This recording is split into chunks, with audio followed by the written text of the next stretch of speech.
Hello दोस्तों, good morning, सुप्रभात, राधे राधे। स्वागत करते हैं आज एक बार फिर से HCSC ड्यू पॉइंट और हाई फाई स्टडी चैनल पर, जिसमें हमने आपसे वादा किया कि प्रतिदिन आपको करंट अफेयर से जुड़ी हुई चीज़ें उपलब्ध कराई जाएंगी। तो आज इसी श्रृंखला में हम लोग आगे बढ़ते हैं इस मोटिवेशन के साथ कि सफलता के लिए हमें जी जान लगा देनी चाहिए। सफलता के लिए हमें जी जान लगा देनी चाहिए। जब तक सफल ना हो जाए तब तक हमें प्रयास करते रहना चाहिए। यानी करत करत अभ्यास ते जड़मत होई सुजान, रसरी आवत जाते सिल पर पड़त निशान। किसी कवि की जो रचना है कि हमें अगर अभ्यास हम लगातार करते रहें तो हमें सफलता एक दिन जरूर मिलती है। यानी करत करत अभ्यास ते जड़मत होई सुजान, रसरी आवत जाते सिल पर पड़त निशान। यानी रस्सी आने जाने से पत्थर भी घिस जा रहा है, पत्थर भी कट जा रहा है। तो हम इस मोटिवेशन के साथ हमें लगातार परिश्रम करना है और इस परिश्रम से हमें अपनी परीक्षा में सफल होना है। तो आज फिर से शुरुआत करते हैं आज के करंट अफेयर्स की, दिनांक 16 मई 2024 का। ठीक है, तो पहला हमारा प्रश्न आज का होगा कि आसमान में उड़ने वाले अस्पताल का सफल परीक्षण किया गया, कहाँ किया गया, किसने किया और क्या है इस अस्पताल का नाम। अस्पताल का परीक्षण किया गया, ये हुआ आगरा में। कहाँ किया गया? आगरा में। ठीक है, आगरा में वायुसेना के द्वारा किया गया, भारतीय वायुसेना के द्वारा किया गया। ठीक है, वायुसेना के द्वारा किया गया और इसका नाम क्या रखा गया? इसका नाम है भीष्म। क्या नाम है? भीष्म। याद रखिएगा, आसमान में उड़ने वाले पहले अस्पताल का क्या नाम रखा गया है? भीष्म रखा गया है। भीष्म, ये भीष्म पितामह वही पितामह जी हैं जो महाभारत में कौरवों की सेना की तरफ से लड़ रहे थे और ये भीष्म पितामह वही हैं जिन्होंने अपनी प्रतिज्ञा के कारण पूरी महाभारत में एक अलग पहचान बनाई थी। ठीक है, तो हम लोग बढ़ते हैं कि ये आसमान में उड़ने वाले पहले अस्पताल का सफल परीक्षण कहाँ किया गया? तो कहाँ किया गया? आगरा में किया गया। आसमान में पहले उड़ने वाले सफल परीक्षण का कहाँ किया गया? आगरा में किया गया। किसके द्वारा किया गया? भारतीय वायुसेना के द्वारा किया गया और इसका क्या नाम रखा गया? तो इसका नाम है भीष्म। क्या नाम है? भीष्म। ठीक है, बढ़ते हम लोग अगले वीडियो में। युद्धाभ्यास शक्ति। युद्धाभ्यास शक्ति हम लोग पहले से पढ़ते आ रहे हैं, हमेशा पढ़ते हैं कि युद्धाभ्यास पूछा जाता है और हमेशा पूछा गया है युद्धाभ्यास। तो बहुत सारे देशों के साथ भारत की सेना, भारतीय वायुसेना, भारतीय थल सेना, भारतीय नौसेना और तटरक्षक बल सभी युद्धाभ्यास करते रहते हैं आपस में मिलके, कि जो कि विपरीत परिस्थितियों में एक रणनीति तैयार करने के लिए किया जाता है, जिससे कि सामरिक दृष्टि से हम अपनी सुरक्षा और भी मजबूत कर पाएं। तो युद्धाभ्यास शक्ति का आयोजन किनके किनके बीच हुआ? तो युद्धाभ्यास शक्ति का जो होता है वो भारत और फ्रांस के बीच में है। किसके बीच में है? भारत और फ्रांस। जी हाँ, फ्रांस। फ्रांस वही देश है जिसकी राजधानी है पेरिस, जिसके बारे में कल हमने बताया था कि TCS का पहला AI से ह्यूमिक सेंट्रिक AI स्टेशन कहाँ स्थापित हो रहा है? तो फ्रांस में ही स्थापित हो रहा था। तो फ्रांस, भारत और फ्रांस के बीच युद्धाभ्यास शक्ति का आयोजन किया जा रहा है। कहाँ किया जा रहा है? मेघालय में किया जा रहा है। कहाँ किया जा रहा है? मेघालय में उमरोई बेस स्टेशन है, वहां पे किया जा रहा है युद्धाभ्यास शक्ति का आयोजन। मेघालय के उमरोई स्टेशन पे किया जा रहा है युद्धाभ्यास शक्ति का आयोजन। और इस युद्धाभ्यास का आयोजन हर 2 वर्ष पे, याद रखिएगा, 2 वर्ष में एक बार, 2 वर्ष में एक बार। ठीक है, 2 वर्ष में एक बार होता है और ये क्रमशः होता है। एक बार भारत में होगा, फिर एक बार फ्रांस में होगा। ठीक है, याद रखिएगा, ये 2 वर्ष में होता है। प्रतिवर्ष होने वाला युद्धाभ्यास नहीं है और ये भारतीय सेना का है, यानी भारतीय इंडियन आर्मी का है। याद रखिएगा ये भी कि ये युद्धाभ्यास शक्ति किसके बीच हो रहा है? तो भारतीय सेना का युद्धाभ्यास शक्ति मेघालय के उमरोई स्टेशन पे हो रहा है। 2 वर्ष में एक बार होता है। तो हमने जान लिया फ्रांस की राजधानी क्या है। फ्रांस के बाद हम लोग अगले प्रश्न की तरफ बढ़ते हैं। यूनेस्को की memory of the world Asia Pacific. UNESCO की memory of the world Asia Pacific की बैठक होती है कहाँ पर? उलान बटोर पे। कहाँ होती है बैठक? उलान बटोर में। ये बैठक कहाँ हो रही है? उलान बटोर। जी हाँ, आपने सही सुना, उलान बटोर में हो रही है। उलान बटोर ये वही जगह है जिसकी जो राजधानी है मंगोलिया की। किसकी राजधानी है? मंगोलिया की। मंगोलिया की राजधानी उलान बटोर। मंगोलिया एशिया का एक देश है जो कि स्थलरुद्ध देश है। एशिया के एक देश है, स्थलरुद्ध देश है, जो कि रूस और चीन की सीमा पर स्थित है। रूस और चीन के बीच में एक बफर स्टेट के रूप में भी जाना जाता है। ठीक है, तो उलान बटोर मंगोलिया में बैठक हुई तो इम्पोर्टेंट क्या रहा कि इसमें मेमोरी ऑफ द वर्ल्ड की कुछ घोषित किए गए। मेमोरी ऑफ द वर्ल्ड कुछ घोषित किया गया। टोटल जो मेमोरी ऑफ वर्ल्ड में शामिल किए गए पांडुलिपियां 20 थी। 20 पांडुलिपियों को शामिल किया गया। ठीक है, पांडुलिपि 20 पांडुलिपि को शामिल किया गया। ठीक है, कितनी पांडुलिपि को शामिल किया गया? 20। याद रखिएगा कितने पांडुलिपि को शामिल किया गया है? 20। इसमें सबसे इंपॉर्टेंट रहा भारत में जो सबसे प्रचलित महाकाव्य है, आज हर घर में गाया जाने वाला महाकाव्य बन गया है, और ये तुलसीदास द्वारा रचित रामचरितमानस। किसके द्वारा? तुलसीदास जी, गोस्वामी तुलसीदास जी के द्वारा जो रचित रामचरितमानस है, ये मेमोरी ऑफ द वर्ल्ड की सूची में शामिल हो गया है। 20 जो पांडुलिपियां शामिल की गई उसमें से एक कौन सा है? रामचरित मानस है। जो 20 मेमोरी ऑफ द वर्ल्ड सूची सामने घोषित की गई उसमें से एक कौन सा है? रामचरित मानस, जो तुलसीदास द्वारा रचित है और ये अकबर के समकाल में रची गई थी। दूसरी जो पुस्तक है सहृदय लोकलोचन। दूसरी पुस्तक का क्या नाम है? सहृदय लोकलोचन। ये 9वीं शताब्दी में आचार्य आनंद वर्धन के द्वारा लिखी गई थी। किसके द्वारा लिखी गई है? आचार्य आनंद वर्धन के द्वारा लिखी गई है। 9वीं शताब्दी में लिखी गई ये पुस्तक आचार्य आनंद वर्धन के द्वारा सहृदय लोकलोचन। ये भी मेमोरी ऑफ द वर्ल्ड सूची में शामिल कर ली गई है। ये भी मेमोरी ऑफ द वर्ल्ड सूची में शामिल कर ली गई है। फिर अगली एक पुस्तक जो कि है पंचतंत्र। हर बच्चा पंचतंत्र से जुड़ा है, हर बच्चा पंचतंत्र के बारे में पढ़ता है, और हम सभी पंचतंत्र की कहानियों से पढ़े हुए हैं, रूबरू हैं, जानते हैं। और पंचतंत्र के लेखक कौन है हमें सभी को पता है, तो आप जानते ही हैं, लेकिन फिर भी बता देते हैं कि विष्णु शर्मा जी हैं। कौन है? विष्णु शर्मा। 15वीं शताब्दी में ये पुस्तक लिखी गई थी। और पंचतंत्र की जो कहानियां हैं बच्चों के लिए, बड़ों के लिए, बुजुर्गों के लिए, सभी के लिए एक मोटिवेशन का काम करती हैं। तो हमें पंचतंत्र की कहानियां भी पढ़नी चाहिए। साथ में रामचरितमानस तो हम सभी पढ़ते ही हैं, जानते ही हैं उसके बारे में। उसकी गाथा तो अपने शब्दों में बयां करना छोटे से हम लोगों के लिए क्या है, अ, अकल्पनीय है कि हम अपने कल्पनाओं में उस रामचरितमानस की जो व्याख्या है, रामचरितमानस के जो खंड हैं उसे नहीं व्यक्त कर पाएंगे। उन्हें सिर्फ अपने हृदय में आत्मसात कर सकते हैं, उन्हें अपना सकते हैं हृदय से। ठीक है, तो यूनेस्को की memory of the world Asia Pacific की बैठक कहाँ हो रही है? उलान बटोर में हो रही है। क्यों हो रही है? इसमें मेमोरी ऑफ द वर्ल्ड घोषित किया जा रहा है। तो मेमोरी ऑफ वर्ल्ड में कितने पुस्तकों को शामिल किया गया है? वो है 20। कितनी पुस्तकों को शामिल किया गया है? 20। कौन कौन सी पुस्तकें भारत की इसमें शामिल हुई हैं? तो रामचरितमानस, सहृदय लोकलोचन और पंचतंत्र, 3 पुस्तकें शामिल हुई हैं। तीनों पुस्तकों के लेखक, रामचरितमानस के लेखक है तुलसीदास, सहृदय लोकलोचन के लेखक है आनंद वर्धन, और पंचतंत्र के लेखक है विष्णु शर्मा। पंचतंत्र के लेखक कौन है? विष्णु शर्मा जी हैं। ठीक है, तो इन पुस्तकों के लेखक और इन पुस्तकों का नाम याद रखिएगा। आयोग के द्वारा अगर प्रश्न बनाया जाएगा तो इससे रिलेटेड प्रश्न ये भी बन सकता है कि निम्नलिखित में से कौन सी पुस्तक यूनेस्को की world memory of the world सूची में शामिल नहीं की गई है? 3 पुस्तकों ये दे देगा, चौथा दे देगा महाभारत या फिर रामायण दे देगा। याद रखिएगा रामायण वाल्मीकि के द्वारा लिखा गया है, रामचंद्र का किसके द्वारा लिखा गया ये भी आपको पता होगा, तुलसीदास के द्वारा रामचरितमानस लिखा गया है। तो रामचंद्र का और ये रामचरितमानस, रामायण सब में अंतर याद रखिएगा। ये सारे महत्वपूर्ण पुस्तकें हैं जो कि हमारे लिए इंपॉर्टेंट है। ठीक है, आगे बढ़ते हैं। पहले गल्फ यूथ गेम्स 2024 में शीर्ष स्थान किस देश को मिला? तो यूएई। यूएई किसको मिला? यूएई। इसकी राजधानी क्या है? Abu Dhabi. यूएई इसकी राजधानी क्या है? Abu Dhabi. यहीं पे एक जगह है दुबई। दुबई में ही सबसे बड़ा सबसे ऊंचा सबसे बड़ी बिल्डिंग बनाई गई बुर्ज खलीफा। सबसे ऊंची बिल्डिंग बनाई गई है बुर्ज खलीफा। और यहीं पे अभी हमने कल बताया था कि यहाँ पे दुनिया का सबसे बड़ा एयरपोर्ट बनाया जा रहा है। दुनिया का सबसे बड़ा एयरपोर्ट कहाँ बनाया जा रहा है? तो यूएई में ही बनाया जा रहा है। और यूएई में पहले गल्फ यूथ गेम्स जो 2023 में हुआ उसमें शीर्ष स्थान कौन सा देश प्राप्त करता है? वो है यूएई। ठीक है, बढ़ते हैं अगले प्रश्न की तरफ। चंद्रमा के ध्रुवों पर बर्फ होने का प्रमाण। चंद्रमा के ध्रुवों पर बर्फ होने का प्रमाण किस संगठन के द्वारा दिया गया है? तो किस संगठन के द्वारा दिया गया होगा? आप सभी जानते हैं कि चंद्रमा के द्वारा दक्षिणी ध्रुव पर भारत के इसरो के द्वारा चंद्रमा के दक्षिण ध्रुव पर चंद्रयान 3 के माध्यम से सफल लैंडिंग शिवशक्ति पॉइंट पर किया गया था। और जो 23 अगस्त को हुआ था, जिसे हम लोग राष्ट्रीय अंतरिक्ष दिवस के रूप में भी मनाते हैं। इसका जो प्रक्षेपण हुआ था, यानी इस चंद्रयान को प्रक्षेपित किया गया था 22 जुलाई को किया गया था। 23 अगस्त को ये अपने सफल लैंडिंग के में सफल रहता है, शिवशक्ति पॉइंट पे सफल रहता है।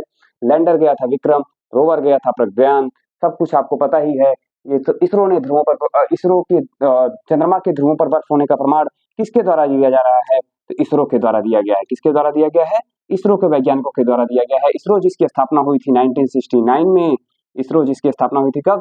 1969 में। भारत में इस अंतरिक्ष के क्षेत्र में काम करने वाली एक बहुत महत्वपूर्ण एजेंसी है और जो कि भारत को नित नई विज्ञान अंतरिक्ष के क्षेत्र में ऊंचाइयों पर ले जाने में सफल है और वर्तमान में इसके द्वारा गगनयान और फिर चंद्रयान 4 के लिए प्रयास किया जा रहा है। तो हम लोग आज जाने कि चंद्रमा के ध्रुव पर बर्फ होने का प्रमाण किस संगठन के द्वारा दिया गया? इसरो के द्वारा दिया गया। चंद्रयान 3 के द्वारा जो उपलब्ध जानकारी कराई गई थी, चंद्रयान 3 के लैंडर विक्रम और रोवर प्रज्ञान के द्वारा जो जानकारी उपलब्ध कराई थी, उससे प्राप्त साक्ष्यों के अनुसार उसके ध्रुवों में बर्फ जमी हुई है। ध्रुवों में क्या है? बर्फ जमी हुई है। ठीक है, बढ़ते हैं हम अगले प्रश्न की तरफ। चंद्रमा पर पहले रेलवे सिस्टम फ्लोट को बनाने की घोषणा कर दी गई है। फ्लोट, पहला तो इंपॉर्टेंट है कि चंद्रमा पे पहले रेलवे सिस्टम का क्या नाम होगा? फ्लोट होगा या फिर FLOAT, FLOAT। चंद्रमा पर पहले रेलवे सिस्टम का क्या नाम होगा? फ्लोट। और वो फ्लोट कौन सी एजेंसी बनाने की घोषणा कर रही है? तो वह है नासा। कौन सी है? नासा। ठीक है, नासा के द्वारा चंद्रमा पर पहले रेलवे सिस्टम बनाने की घोषणा की जा रही है। चंद्रमा पर नासा के द्वारा फ्लोट सिस्टम यानी पहला रेलवे सिस्टम बनाए जाने की घोषणा की जा रही है। अभी हमने पिछले दिनों पढ़ा था कि रूस के द्वारा चंद्रमा पर पहला न्यूक्लियर पावर प्रोजेक्ट डेवलप करने की बात की जा रही थी। चंद्रमा पे 2033 से 2035 के बीच में पहला न्यूक्लियर पावर स्टेशन स्थापित करने का लक्ष्य रूस लेके चल रहा है। इससे पहले 2026 से 2028 के बीच चीन और रूस दोनों मिलकर चंद्रमा पर अंतरिक्ष स्टेशन बनाने की घोषणा कर चुके हैं। अब हम नया एक प्रश्न देख रहे हैं कि चंद्रमा पर पहले रेलवे सिस्टम फ्लोट की घोषणा किसके द्वारा की गई है बनाने की? तो है नासा। यानी कुल मिला के अब जो विश्व की महाशक्तियां हैं वो पृथ्वी पे धरती से लड़ते लड़ते आसमान में अंतरिक्ष में लड़ाई लड़ते लड़ते अब चंद्रमा पे पहुंच चुकी हैं और चंद्रमा पे भी अपनी प्रतिद्वंदिता साबित करने में लगी हुई है, एक दूसरे से आगे बढ़ने की होड़ में लगी हुई है। देखिए ये होड़ कहाँ जाके रुकती है, कहाँ तक ये सफल होती है। तो ये सफल होना असफल होना ये अलग बात है, हमारे लिए करंट अफेयर्स की बात है, हमें करंट अफेयर्स के रूप में पढ़ना चाहिए और हम लोग पढ़ रहे हैं। ठीक है, अगला है 46वीं आर्कटिक संधि की सलाहकार बैठक। 46वीं आर्कटिक संधि की सलाहकार बैठक कहाँ हो रही है? भारत में हो रही है। कहाँ हो रही है? भारत में। 46वीं आर्कटिक संधि की सलाहकार बैठक कहाँ हो रही है? भारत में हो रही है। 46वीं आर्कटिक संधि की सलाहकार बैठक कहाँ हो रही है? भारत में हो रही है। जी हाँ, जी हाँ, आपने सही सुना कि ये बैठक कहाँ हो रही है? भारत में हो रही है। और इस बैठक में जो भी महत्वपूर्ण निर्णय लिए जाएंगे उसको अगले वीडियो में उपलब्ध कराया जाएगा। इस बैठक के माध्यम से हम लोग आज हमने ये प्रश्न देखा। अब आज का अगला प्रश्न है green hydrogen policy. Green hydrogen policy 5 मार्च 2024 को किस राज्य सरकार के द्वारा जारी की गई? यानी मार्च 2024 में ग्रीन हाइड्रोजन पॉलिसी किस राज्य सरकार के द्वारा जारी की गई? तो है राज्य उत्तर प्रदेश। ये उत्तर प्रदेश स्पेशल से महत्वपूर्ण हो सकता है। उत्तर प्रदेश, ठीक है, उत्तर प्रदेश राज्य से जुड़ा हुआ प्रश्न है। ग्रीन हाइड्रोजन पॉलिसी, आपको पता है ग्रीन हाइड्रोजन किस तकनीकी से उत्पन्न किया जाता है, बनाया जाता है? तो है इलेक्ट्रोलिसिस। कौन सी तकनीकी है? इलेक्ट्रोलिसिस। ठीक है, इलेक्ट्रोलिसिस तकनीकी से इसे बनाया जाता है। इलेक्ट्रोलिसिस तकनीकी से बनाया जाता है। तो ग्रीन हाइड्रोजन पॉलिसी 5 मार्च 2024 को जो उत्तर प्रदेश सरकार के द्वारा घोषित की गई, उसमें कुछ महत्वपूर्ण बिंदु जान लेते हैं कि 2028 तक जो लक्ष्य रखा गया है, 2028 तक प्रतिवर्ष 10 लाख मीट्रिक टन, ठीक है, याद रखिएगा, कितना 10 लाख मीट्रिक टन, कितना 10 लाख मीट्रिक टन प्रतिवर्ष, ठीक है, प्रतिवर्ष 10 लाख मीट्रिक टन उत्पादन का लक्ष्य रखा गया है। और इसमें जो भी कंपनियां आएंगी, जो भी कंपनियां निवेश करने के लिए इच्छुक हैं, उन्हें 20 से 30% की पूंजीगत छूट दी जाएगी। 20 से 30% पूंजीगत सब्सिडी दी जाएगी। ठीक है, पूंजीगत सब्सिडी दी जाएगी, पूंजीगत सब्सिडी दी जाएगी। ठीक, तो ग्रीन हाइड्रोजन पॉलिसी किस राज्य सरकार के द्वारा जारी की गई? उत्तर प्रदेश सरकार के द्वारा जारी की गई। कब जारी की गई? 5 मार्च 2024 को जारी की गई। ग्रीन हाइड्रोजन हम किस तकनीकी से बनाते हैं? तो इलेक्ट्रोलिसिस तकनीकी से बनाते हैं। लक्ष्य कितना रखा गया है? 2028 तक 10 lakh metric ton, 10 lakh metric ton प्रतिवर्ष का रखा गया है। छूट कितनी जाएगी? 20 से 30% पूंजीगत सब्सिडी दी जाएगी। ठीक है, तो बढ़ते हैं अगले प्रश्न की तरफ। विश्व की पहली वैदिक घड़ी, आपको पता है विश्व की पहली वैदिक घड़ी कहाँ स्थापित की गई है? उज्जैन। कहाँ पे? उज्जैन, महाकाल की नगरी उज्जैन यानी मध्य प्रदेश में। कहाँ की गई है? मध्य प्रदेश में।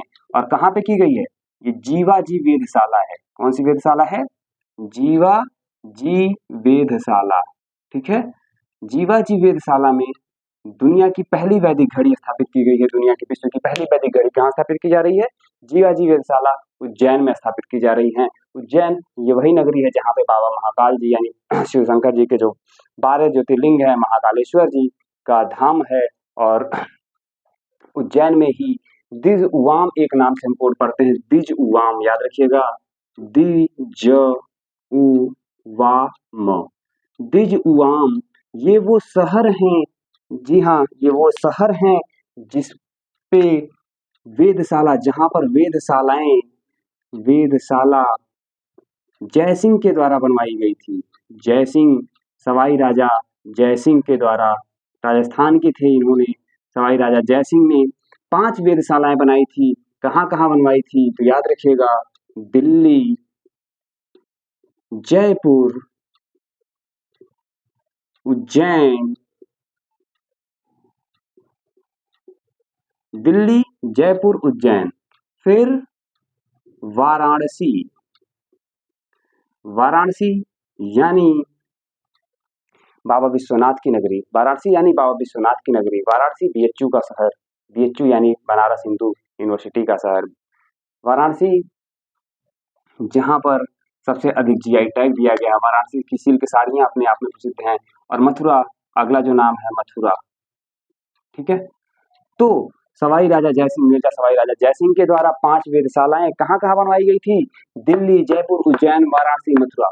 दिल्ली, जयपुर, उज्जैन, वाराणसी, मथुरा, ये मुगल काल के दौरान जयसिंह के द्वारा 5 वेधशालाएं बनाई गई थी। और उसी वेधशाला में से एक वेधशाला जो उज्जैन में है आज भी, वो अपने मॉडर्न यानी आधुनिकृत होते हुए आज भी कार्यरत है, उसी से जुड़ा हुआ है। तो दिल्ली, जयपुर, उज्जैन, वाराणसी, मथुरा में सवाई राजा जयसिंह के द्वारा 5 वेधशालाएं बनाई गई थी। ये कोड याद रखिएगा, दिज उवाम, दिज उवाम, ठीक है, दिज उवाम कोड याद रखेंगे। इससे आपका प्रश्न हो जाएगा कि 5 वेधशालाएं जयसिंह के द्वारा कहाँ बनवाई गई थी? तो दिल्ली, जयपुर, उज्जैन, वाराणसी, मथुरा में बनाई गई थी। और फिर अगला प्रश्न है, भारत का पहला डॉल्फिन अनुसंधान केंद्र कहाँ स्थापित किया जा रहा है? तो कहाँ स्थापित किया जा रहा है? वो है पटना, ठीक है। तो पटना, ये पटना वही है जो है राजधानी बिहार की। किसकी राजधानी है? बिहार की। पटना बिहार की राजधानी, ठीक है। पटना में स्थापित किया जा रहा है। डॉल्फिन में अनुसंधान को बढ़ावा देगा। डॉल्फिन आपको पता है, गैंगेटिक डॉल्फिन भारत का राष्ट्रीय जलीय जीव है। गैंगेटिक डॉल्फिन भारत का राष्ट्रीय जलीय जीव है। और डॉल्फिन दिवस कब मनाया जाता है? 5 अक्टूबर को मनाया जाता है। ये प्रश्न याद रखिएगा, 5 अक्टूबर को। ये पीसीएस की परीक्षा में पूछा जा सकता है कि डॉल्फिन दिवस कब मनाया जाता है? 5 अक्टूबर को मनाया जाता है। 2009 में गैंगेटिक डॉल्फिन को राष्ट्रीय जलीय जीव घोषित किया गया था। और अब ये पटना में डॉल्फिन अनुसंधान केंद्र भी स्थापित किया जा रहा है। तो आज के वीडियो में हम लोगों ने 10 करंट अफेयर से जुड़ी हुई चीजें जो कि महत्वपूर्ण है हमारे किसी भी एक दिवसीय परीक्षा के लिए, किसी भी प्रारंभिक परीक्षा के लिए, चाहे वो लोक सेवा आयोग उत्तर प्रदेश के द्वारा हो, चाहे बिहार लोक सेवा आयोग हो, चाहे मध्य प्रदेश लोक सेवा आयोग हो, या फिर राजस्थान लोक सेवा आयोग, हरियाणा, उत्तराखंड, किसी भी राज्य लोक सेवा आयोग के द्वारा आयोजित परीक्षाएं होंगी। इससे रिलेटेड प्रश्न आपको जरूर देखने को मिल जाएंगे, जो आज के प्रश्न सीरीज मिले हैं। जो हमारी श्रृंखला चल रही है, इस श्रृंखला के अंतर्गत आपको प्रतिदिन जो उपलब्ध कराया जा रहा है, उससे जुड़े हुए चीजें आपको जरूर किसी न किसी एग्जाम में मिलेंगी। तो वीडियो को जरूर देखें, पूरे वीडियो को पूरा देखें, लाइक शेयर सब्सक्राइब करना ना भूलें, अपने दोस्तों तक पहुंचाएं, जिससे कि आपकी वीडियो आपको और आसानी से पहुंच सके। नोटिफिकेशन जरूर दबा के रखें बेल, जिससे कि आपको प्रतिदिन 6 बजे ये वीडियो जो है उपलब्ध हो जाएंगी। और आप 6 बजे शाम को ये वीडियो देख के अपने करंट अफेयर्स को तैयार कर सकते हैं। मिलते हैं अगले वीडियो में। आगे बढ़ते हैं। जैसा कि हमने आपसे वादा किया हुआ है कि हम लोग करंट अफेयर के साथ साथ कोड में कुछ भी सीखेंगे। एक नई श्रृंखला भी रहेगी इसमें। नई श्रृंखला के अंतर्गत आज हमने जो कल जाना था इतिहास विषय के अंतर्गत भारतीय दर्शन परंपरा में प्रतिपादित मत और उसके प्रतिपादकों के बारे में, जिसके बारे में हमने बताया था कि अविद्य शुद्ध संग्राम बनी, ठीक है। उसी क्रम को आगे बढ़ाते हुए आज हम लोग एक बार फिर से आगे बढ़ते हैं। इस नई श्रृंखला में आज हम लोग सीखेंगे भूगोल विषय के कोड को। किसकी सीखेंगे? भूगोल विषय के अंतर्गत आने वाले बहुत महत्वपूर्ण टॉपिक जो कि मैपिंग से जुड़ा हुआ है। और इस मैपिंग में हम देखेंगे कि काला सागर और कैस्पियन सागर, 2 झीलें हैं, 2 झील कर सकते हैं, सागर कर सकते हैं। कैस्पियन सागर झील है और काला सागर तो सागर है, ठीक है। तो कैस्पियन सागर झील है और काला सागर सागर है, ये भी याद रखिएगा। कैस्पियन सागर एक झील है और काला सागर सागर है, ठीक है। तो काला सागर से सीमा साझा करने वाले देश, और ये बहुत पूछता है, इसका कोड भी क्रम तो नहीं पूछता है, लेकिन कौन से देश सीमा साझा करते हैं। और ये बहुत कंफ्यूजन होता है कौन सा देश है, क्योंकि वहाँ पे बहुत छोटे-छोटे देश हैं, उन देशों में कंफ्यूजन होना स्वाभाविक सी बात है किसी भी प्रतियोगी परीक्षार्थी के लिए। तो हम ये दावा करते हैं कि आज इस प्रश्न को पढ़ने के बाद, इस वीडियो को देखने के बाद आपको इस काला सागर और तुर्क में कैस्पियन सागर से जुड़े हुआ जो चिन्ह है वो खत्म हो जाएगा, और इससे रिलेटेड जो प्रश्न होगा आप बहुत ही आसानी से हल कर लेंगे और अपनी परीक्षा में एक अंक अर्जित कर लेंगे, यानी एक प्रश्न सही कर लेंगे। तो जो ज़्यादा देर ना करते हुए बढ़ते हैं वीडियो की तरफ, अपने प्रश्न की तरफ। काला सागर से कौन-कौन से देश सीमा साझा कर रहे हैं? तो तुर्की, पहला है देश तुर्की, ठीक है? नीचे से तुर्की सीमा साझा कर रहा है तुर्की। तुर्की जिसकी राजधानी है अंकारा, तुर्की जिसकी राजधानी है अंकारा, ठीक है? तुर्की जिसकी राजधानी है अंकारा, याद रखिएगा तुर्की राजधानी क्या है? अंकारा है।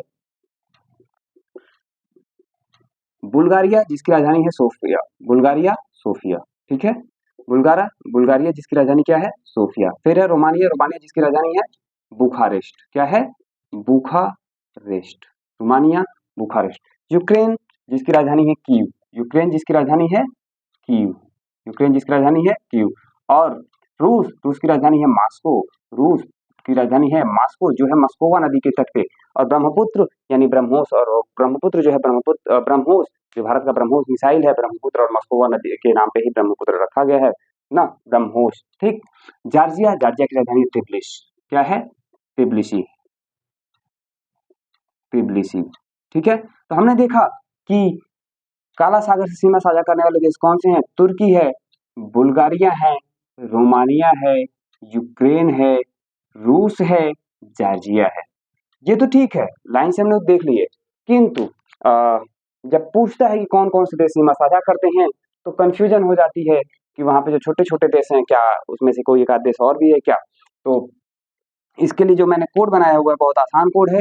जैसे हम लोग बिस्किट खाते हैं तो बटर खाते हैं, बटर का बिस्किट खाते हैं तो BTRRU, बटरू जी का, बटरू जी का, ठीक है, बटरू जी का, बटरू जी का, ठीक है, बटरू जी का। कोड क्या रहेगा हम लोग का? बटरू जी का। अभी याद रखिएगा ये पूरा कोड नहीं है, पूरा कोड एक बार में नहीं बता रहे हैं, बटरू जी का, ठीक है। यहाँ पे 20 हो जाएगा बुल्गारिया, 30 हो जाएगा तुर्की, 8 हो जाएगा रोमानिया, 8 हो जाएगा रूस, 20 हो जाएगा यूक्रेन, 20 हो जाएगा जॉर्जिया, का हो जाएगा काला सागर, का क्या हो जाएगा? काला सागर। 20 हो जाएगा बुल्गारिया, 30 हो जाएगा तुर्की, 8 से हो जाएगा रोमानिया, 8 से हो जाएगा रूस, यू से हो जाएगा यूक्रेन, और जी से हो जाएगा जॉर्जिया, जी से हो जाएगा जॉर्जिया। कोड क्या है? बटर। बटर हम लोग खाते ही हैं, सब लोग बचपन से लेके आज तक बिस्किट और बटर, ब्रेड बटर तो खाते ही रहेंगे। तो बटर नहीं खाते होंगे तो आपके बच्चे खाएंगे, ठीक है। तो याद रखिएगा बटर, और वो बीजी और पार्ले जी आप खाते हैं तो बटर, बटरू जी, यानी बटरू जी बिस्किट खा रहे हैं का, बटरू जी का, ठीक है, बटरू जी का। अब चलते हैं कैस्पियन सागर की तरफ। कौन से सागर? कैस्पियन सागर, यानी एक झील है। कैस्पियन सागर एक झील है, कैस्पियन सागर क्या है? एक झील है, ठीक है। चलिए तो बढ़ते हैं कैस्पियन सागर से सीमा साझा करने वाले देश की तरफ। कैस्पियन सागर से सीमा जो साझा करता है वो ईरान। कौन है? ईरान। जी हाँ, ईरान, इसकी राजधानी है तेहरान। क्या है? ईरान, इसकी राजधानी है तेहरान, ठीक। अजरबैजान, अजरबैजान जिसकी राजधानी है बाकू, अजरबैजान जिसकी राजधानी है क्या? बाकू, ठीक है। ये बाकू वही है जहां से भारत का पहला जो विमान वाहक पोत यानी INS विक्रमादित्य आया था 1961 में खरीद के, जिसका नाम INS विक्रमादित्य रखा गया था। उस समय रूस जो USSR के रूप में था, जो 1991 में जब टूटता है रूस 15 देशों, रूस समेत 14 देश और बनते हैं, उसी में से उत्पन्न ये देश है अजरबैजान। और अजरबैजान जिसकी राजधानी है बाकू, पहले रूस का ही हिस्सा था, और बाकू से ही यानी INS बाकू था, वो भारत में INS विक्रमादित्य के नाम से शामिल किया जाता है। और वो भारत का पहला विमान वाहक पोत भी था, सबसे बड़ा विमान वाहक पोत था। तो अजरबैजान सीमा साझा कर रहा है रूस के टूटने के बाद बना हुआ है। फिर रूस जिसकी राजधानी है मॉस्को, ऊपर बता चुके हैं, रूस जिसकी राजधानी है मॉस्को, ठीक है। कजाकिस्तान, कजाकिस्तान जिसकी राजधानी है अस्ताना, कजाकिस्तान जिसकी राजधानी है अस्ताना, ठीक है। कजाकिस्तान जिसकी राजधानी अस्ताना। तुर्कमेनिस्तान, तुर्कमेनिस्तान जिसकी राजधानी है दुशांबे, ठीक है। तुर्कमेनिस्तान जिसकी राजधानी है दुशांबे, तुर्कमेनिस्तान जिसकी राजधानी है दुशांबे, क्या है? तुर्कमेनिस्तान जिसकी राजधानी है दुशांबे। किर्गिस्तान जिसकी राजधानी है बिश्केक, किर्गिस्तान जिसकी राजधानी है बिश्केक, और उसके साथ कजाकिस्तान है, कजाकिस्तान की राजधानी अस्ताना, किर्गिस्तान जिसकी राजधानी है बिश्केक, और उज्बेकिस्तान है जिसकी राजधानी है ताशकंद, उज्बेकिस्तान जिसकी राजधानी क्या है? ताशकंद। तो ठीक है, हमने देख लिया ये कोड ना। अब इसको एक कोड के रूप में लिखते हैं और पूरा जो हमारा कोड बन जाएगा क्या बनेगा। अब इसको कोड के रूप में देखें तो राकी, राकी RAKI, राकी, रूस का R, अजरबैजान का A, रूस का R, अजरबैजान का A, कजाकिस्तान का K, ईरान का I। ठीक, तो क्या हुआ, राकी। आपको पता ही होगा राकी एक बच्चे का नाम है। राकी एक ऐसा हीरो भी है जो बहुत सारे लोगों का फेवरेट भी है, ठीक है, बहुत सारे लोगों का प्रिय भी है, बहुत सारे लोग राकी को जानते हैं। ठीक, तो राकी से कोई पूछ रहा है तुम कैसे हो, तुम कैसे हो, राकी तू कैसे हो, राकी तू कैसे हो। ए भैया राकी ठीक है, हमारा प्रश्न भी सॉल्व हो गया। कैसे, बटरू जी का, राकी तुम कैसे हो, बटरू जी का है, बटरू जी का है, राकी तुम कैसे हो, दो कोड बन जाएगा, बटरू जी का और फिर राकी तुम कैसे हो, दोनों एक साथ बोलेंगे, बटरू जी का है, राकी तुम कैसे हो, राकी तू कैसे हो, राकी तू कैसे हो, तुर्कमेनिस्तान का तू, तुर्कमेनिस्तान का तू। ठीक है, तो हमने देखा कि काला सागर से जो सीमा देश साझा करते हैं बटरू जी का है, बटरू जी का है, और फिर प्रश्न पूछ रहा है राकी तू कैसा है, कोई उसका फ्रेंड है और पूछ रहा है राकी तू कैसा है। तो हम लोगों ने जाना कि कोड क्या है, बटरू जी का है, बटरू जी का है, का से इसमें काला सागर है, बी से है बुल्गारिया, टी से है तुर्की, आर से है रोमानिया, आर से है रूस, यू से है यूक्रेन, जी से है जॉर्जिया, का से है काला सागर। इसमें राकी तू कैसे हो, यानी हम यहाँ भी लिख दे रहे हैं RAKI, राकी तू कैसे हो, कैसे हो भैया बता दो। ठीक है, आपका प्रश्न भी हल हो गया, राकी तू कैसे हो, हम ठीक हैं, और आपका प्रश्न भी हल हो गया, आपका प्रश्न भी हल हो गया। ठीक, आपका प्रश्न भी हल हो गया, बटू जी का है और राकी तू कैसा है, दोनों से हम लोगों ने सॉल्व कर दिया अपने इस प्रश्न को। और इससे जुड़ा हुआ प्रश्न आ जाए तो हम दावे के साथ कह सकते हैं कि अगर तुम बटू जी का है और राकी तू कैसे हो, याद रखो, अपने दोस्त से पूछ लो, अपने दोस्त का नाम रख दो राकी और तुम पूछो राकी तू कैसे हो। और किसी बच्चे से पूछो बटरू जी का खाया आपने बिस्किट, बटरू जी का बिस्किट खाया है, तो खाया है, नहीं खाया है तो भी बताएगा नहीं खाया है, बटरू जी का बिस्किट खाया है, नहीं खाया है, राकी तू कैसे हो। ठीक है, तो ये ऐसे भी बोल सकते हो राकी तू कैसे हो, बटरू जी का बिस्किट खाया है। अगर बोलना है राकी तू कैसे हो, बटरू जी का बिस्किट खाया है, तो राकी तू कैसे हो, राकी तू कैसे हो, बटरू, बटरू जी का बिस्किट, बिस्किट खाया, बटरू जी का बिस्किट खाया। अपने दोस्त से पूछना कि राकी तू कैसे हो, बटरू जी का बिस्किट खाया, और ये प्रश्न तो हमारा आपका हल हो जाएगा। हम सभी मिलते हैं अगले वीडियो में अगले कोड के साथ, तब तक के लिए थैंक यू, धन्यवाद, सत श्री अकाल, जो बोले सो निहाल।